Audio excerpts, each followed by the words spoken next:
I'm Adrian, the cruise and travel guy. I recently spent a few days on board Crown Princess sampling almost everything she has to offer. In this video, I'll give you a comprehensive rundown of what you can expect to find on board, including my personal experience, and I'll let you know why she might just be one of the most flawed ships sailing for Princess cruises. If you enjoy in-depth cruise reviews, then give the video a thumbs up for that. Leave an emoji in the comments below to represent your favorite Princess ship.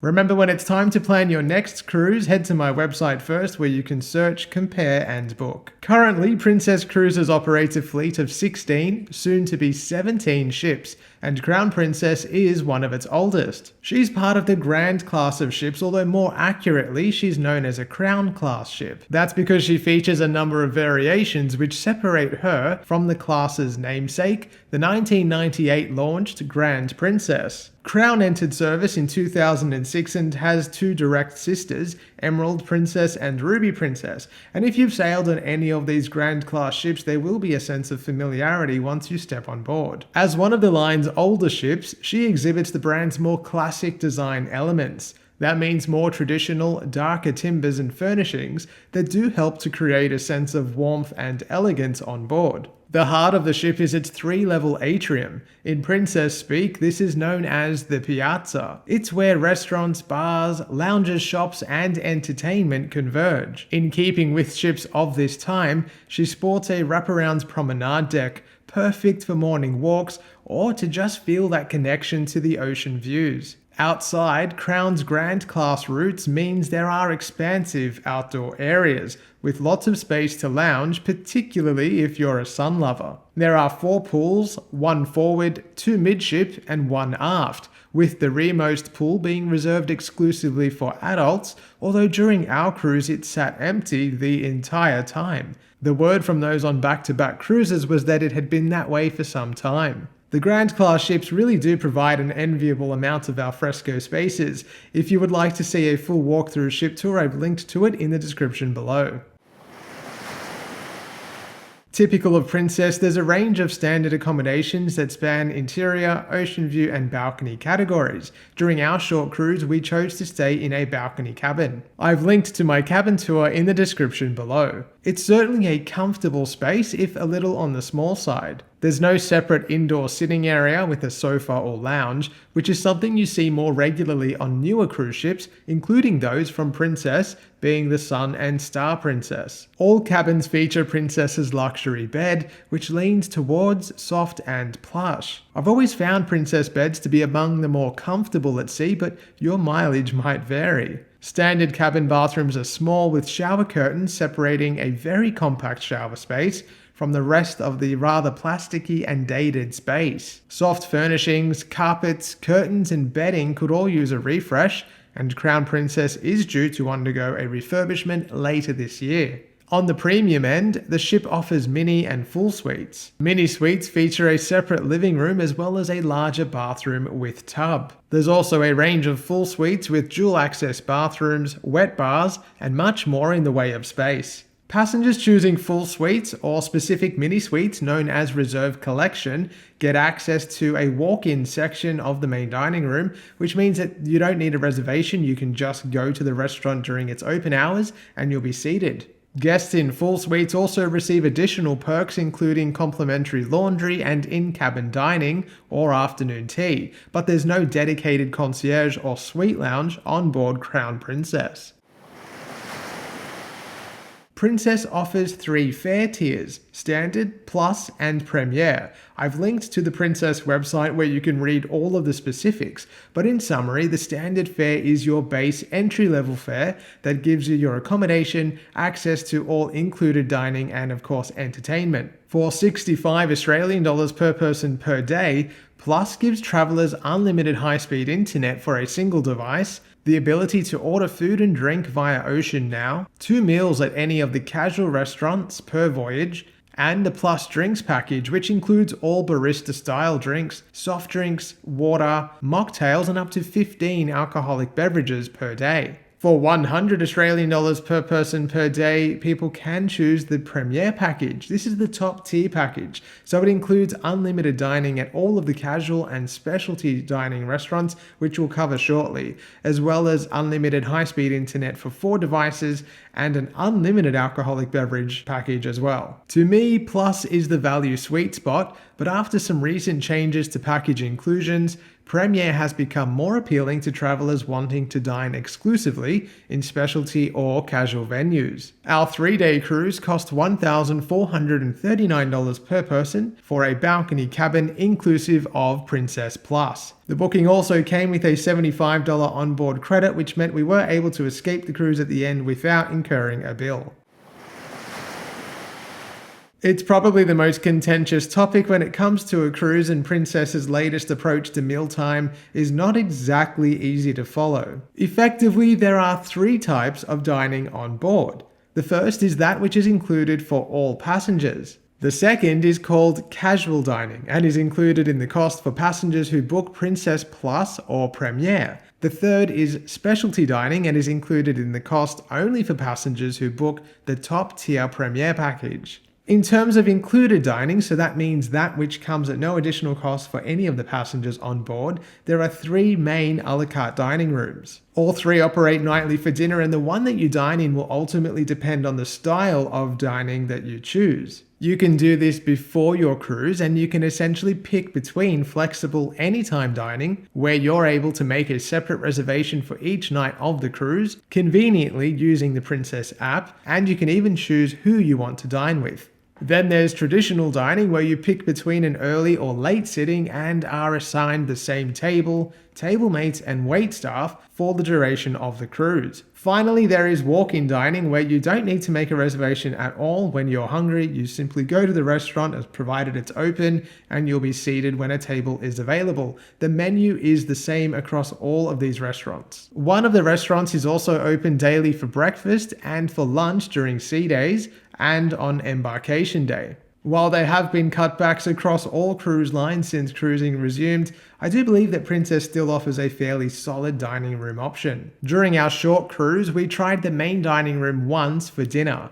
The menu changes every day and features local dishes and ingredients. The Yarra Valley goat cheese brulee was a tasty start, while my linguine and clams oversold the clams component with a single mollusk present amongst the al dente strands of pasta. There are also Princess Classics, a variety of dishes available every night of the cruise, although this has been whittled down somewhat compared to years past. During other recent cruises with Princess, I was able to sample the dining room for both lunch and dinner on multiple occasions. On the whole, I've always found the experience to be good. While some dishes have been exceptional, others have been a pass, and some have missed the mark. But irrespective, food is plentiful and generally of a high quality. That means most people will be well cared for or catered for, and on that note, people with dietary restrictions or food intolerances are likewise well cared for. They have the ability to pre-order meals from the next day's menu, and servers also start all interactions by asking about dietary restrictions or intolerances. Upstairs by the pool, you'll find the Horizon Court Buffet. It's open for breakfast, lunch, and dinner daily. For dinner service, Princess provides an alternating roster of cuisines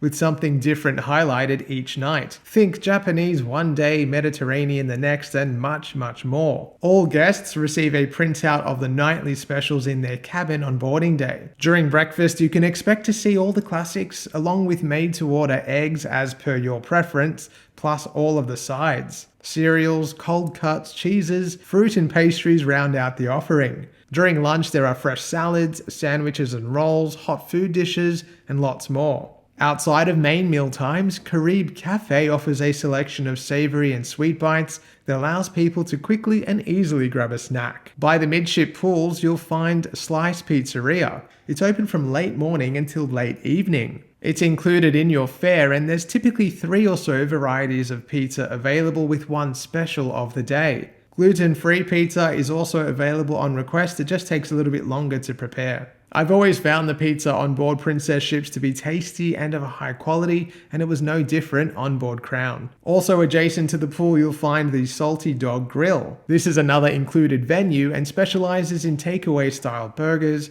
hot dogs, tacos, and loaded fries, among other things. Like Slice, Salty Dog is open from late morning until late evening, and it just makes it really convenient and easy to grab a fuss-free snack, especially if you're just enjoying a day on the pool deck. In the Piazza, the International Cafe is one of the most popular spots on board. Here you will find a barista making specialty coffee 24 hours a day, as well as a range of sweet and savory food items. There's everything from sandwiches and rolls to pies, cakes, biscuits and pastries. Oftentimes there will even be a soup of the day or a specialty pastry item. It might seem kind of insignificant, but there's a reason that loyal Princess Cruisers and many return Princess Cruisers love the International Cafe. There are times when you might just want something, and the International Cafe serves that purpose exactly right. You might return from a day ashore, you might be stumbling back to your cabin after a night out and just need something without needing or wanting to wait for room service. I've always loved the variety and types of food available here, and courtesy of my dad, I recommend asking for sandwiches or rolls to be double toasted. And speaking of room service, there's a complimentary menu of burgers, sandwiches, salads and desserts available 24 hours a day. There are some extra charge items, but there's enough on the included menu to satisfy most tastes. On the casual dining front, Crown Princess only offers the Salty Dog Gastropub. Guests with Princess Plus can dine here twice during any one cruise at no charge. Guests with Premier can do so an unlimited number of times, and guests on Princess Standard can choose to pay a la carte pricing for individual menu items or also just pay the set menu fee. We made a special point of dining here once during our cruise to sample the menu, and we didn't come away entirely impressed. The food was just okay. Nothing was terrible, but there were no standouts. It was made more disappointing by the fact that there are no alternative casual dining venues on board. On many other Princess ships, you'll find Alfredo's or Gigi's Pizzeria, but not on Crown. And so it feels like a devaluation of Princess Plus and Premier compared to other Princess cruise ships, which offer a larger variety of casual dining venues. As it was, we didn't make use of our second included casual dining meal during this cruise. On the specialty dining front, Crown Princess offers Crown Grill and Sabatini's Italian Trattoria. Crown Grill is as good as ever,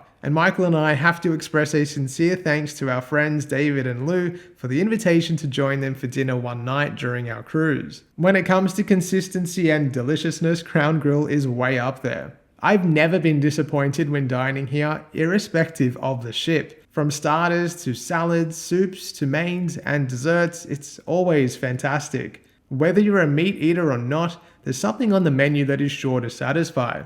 Although we didn't dine at Sabatini's during this cruise, we have done so previously.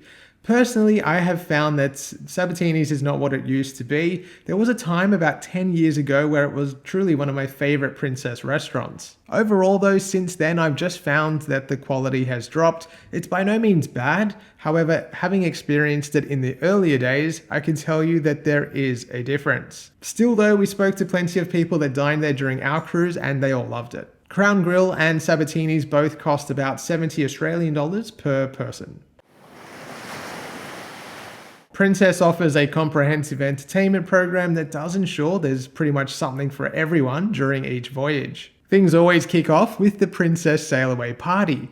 Weather permitting, this takes place on the main pool deck, and it's where the cruise director introduces the entertainment team and the ship's dancers perform a high-energy deckside show to get everyone in the holiday spirit. Day to day, passengers can dive into a fairly packed schedule. It features activities like enrichment lectures, port talks, bingo, trivia, exercise classes, passenger versus officer competitions, karaoke, and more. You'll also find fun interactive workshops like dance classes and then themed parties. These events are spread across various venues, offering a chance to explore the ship while enjoying the entertainment. However, one consistent drawback on Princess is the Piazza.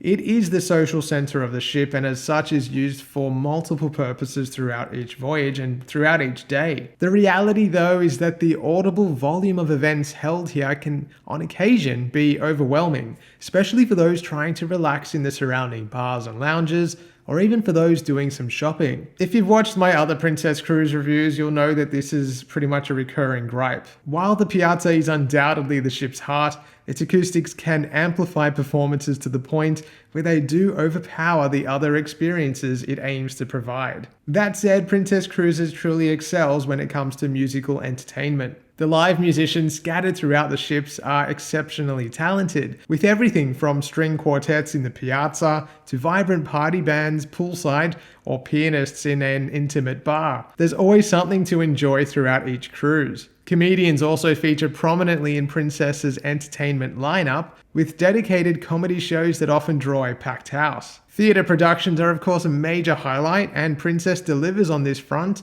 with skilled performers, creative staging, and stunning costumes. Crown Princess boasts an impressive 2-level theatre space, but as always, it's advisable to arrive at least 15 or so minutes early to snag the best seats in the house. It's worth noting that both Deck 6 and 7 offer accessible entry points with access to reserved seating for guests with mobility requirements. It's always a treat to have a memorable night in the theatre on board a cruise, knowing that you didn't have to pay for a ticket or go out specifically to go to the theatre. It's convenient and fun.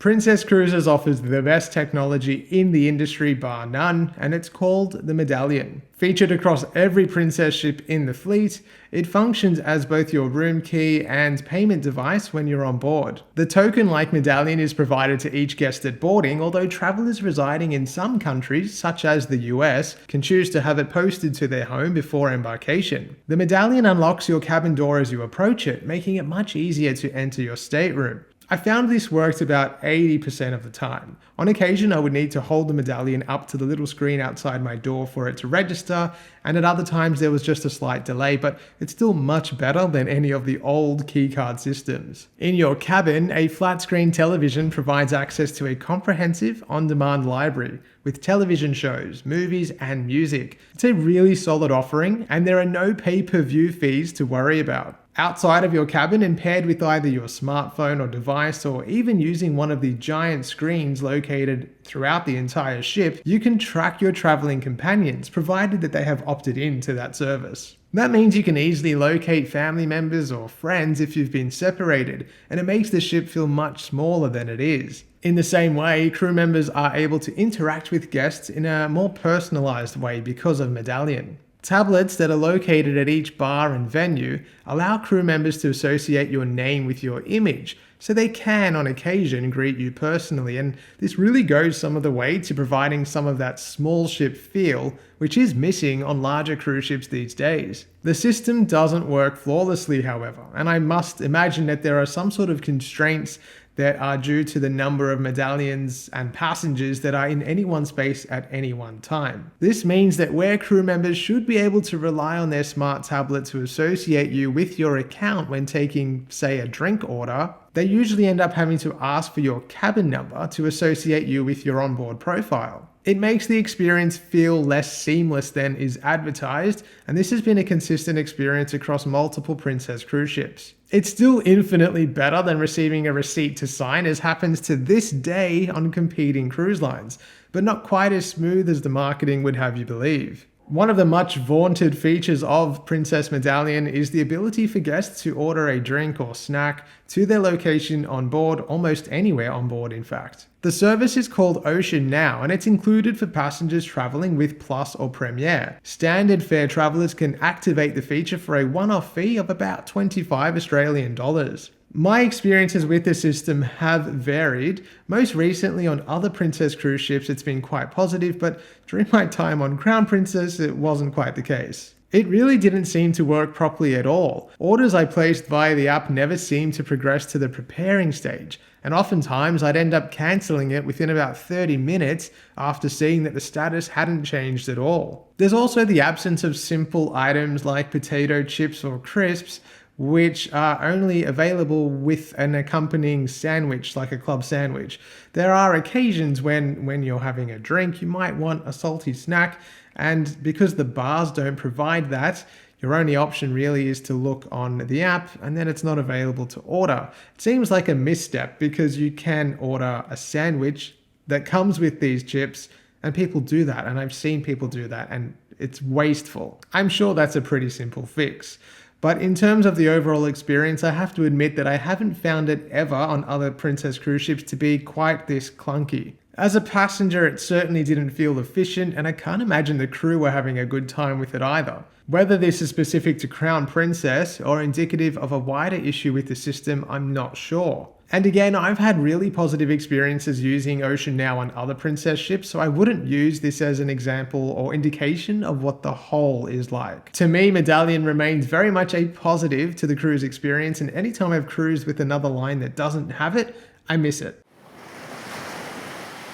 With only one day at sea during our short voyage, we decided to take advantage of the Sanctuary. It's the adults only section that's located way up the front of the ship, and it offers a really idyllic, serene kind of space for people to enjoy a day of relaxation. On our cruise, the cost was $30 Australian per person for a half-day session, or $60 Australian for the full-day experience. Each guest gets to secure their preferred lounge location, specifically choosing a lounger, which becomes theirs for the duration of their stay. Apart from being a comfortable and quiet space to enjoy on a sea day, there are Sanctuary stewards on hand to aid with ordering food and drinks, and they'll bring these to you.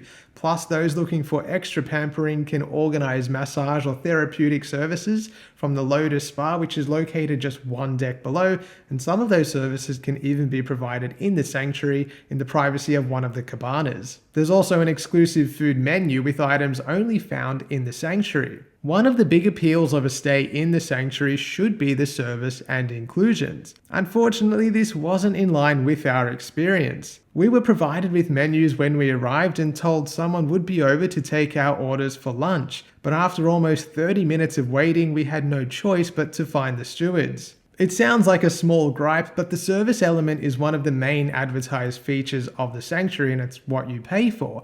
And it's worth noting that the Sanctuary on our day that we visited was not particularly busy. We had also been told that lunch would take about 45 minutes to arrive, so coupled with the delay to ordering, the whole process took way longer than it should have. Once we did order, lunch actually took just under 1 hour to arrive, and then I almost wish it hadn't. There was a selection of bento boxes available on the menu, and we chose the salmon and avocado, the fattoush salad, and the feta and herb dip with vegetables, plus honey glazed almonds. While the almonds just never arrived, the salmon is a dish that I especially would never wish to repeat.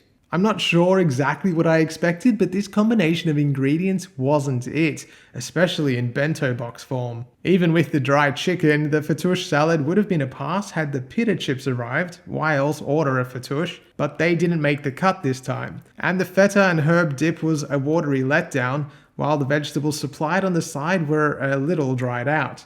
Essentially, it took 90 minutes to receive 3 cold dishes that each in their own way were not great.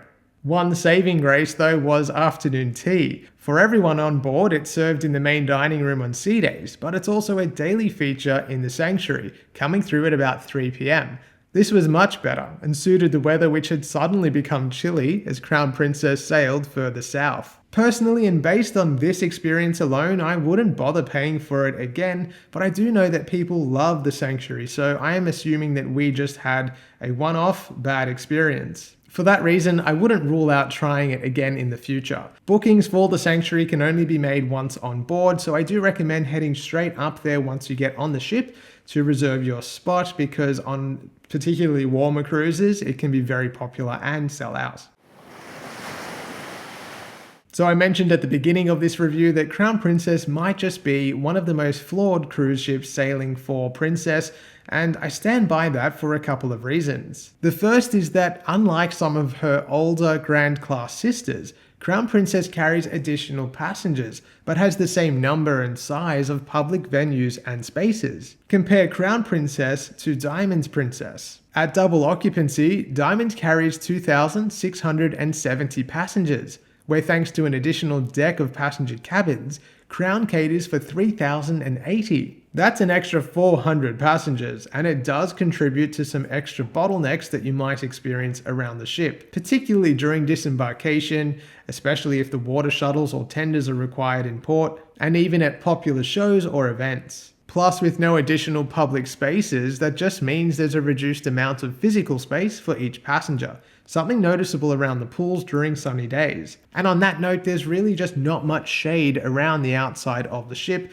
so those looking for something outdoors but not in direct sun don't really have much of a choice. While some of the older Grand Class ships offer the choice of an indoor pool, Crown's pools are all exposed to the elements, with no choice of an all-weather swimming spot. Casual and specialty dining options are also limited, although this isn't unique to Crown, it is more or less a carryover trait of the Grand Class. For the most variety, the newer Royal Class and Sphere Class ships are definitely the way to go. None of this is a deal breaker, so if you are booked to sail on Crown soon, don't worry. But for me personally, Crown and her direct sisters Emerald and Ruby are among my least favourite of Princess's ships. Princess continues to present solid value in the Australian cruise market, and Crown Princess offers a glimpse into Princess Cruises' more traditional side. Its elegant, yet somewhat dated design, intimate public spaces, and solid included dining make it a great choice. While there are highlights like the Crown Grill and beloved International Cafe, some elements feel a step behind other ships in the fleet. For first-time cruisers or even those loyal to Princess, a cruise on Crown Princess will definitely tick the right boxes. For travelers seeking the latest in onboard variety and a more contemporary style, or even an elevated suite experience, there are other ships in the Princess fleet that will be better suited. One of those is Discovery Princess, which I had the pleasure of sailing on late last year. She'll be arriving in Sydney for the first time this December, and I have a complete walkthrough ship tour, cruise review, and cabin tour available on my channel. Overall, there are still moments of charm on this beautifully elegant ship. If you are cruising on her soon, just remember to set some realistic expectations and go in with a positive attitude. And don't forget to make the most of her standout features while you're on board. If you are ready to book a cruise, you can head to my website, thecruiseandtravelguide.com.au, where you can search, compare, and book. And make sure you give me a follow on Facebook and Instagram at The Cruise and Travel Guide to stay up to date with my travels as they happen. Thanks so much for watching as always, and I'll see you soon. Princess offers 3 fare tiers. Princess still maintains a fairly solid... All guests receive a printout of... As it was, we didn't even make use of our second casual dining. Princess has a... But realistically speaking, to me, Crown and her direct sisters Emerald and Ruby are among my least favourites of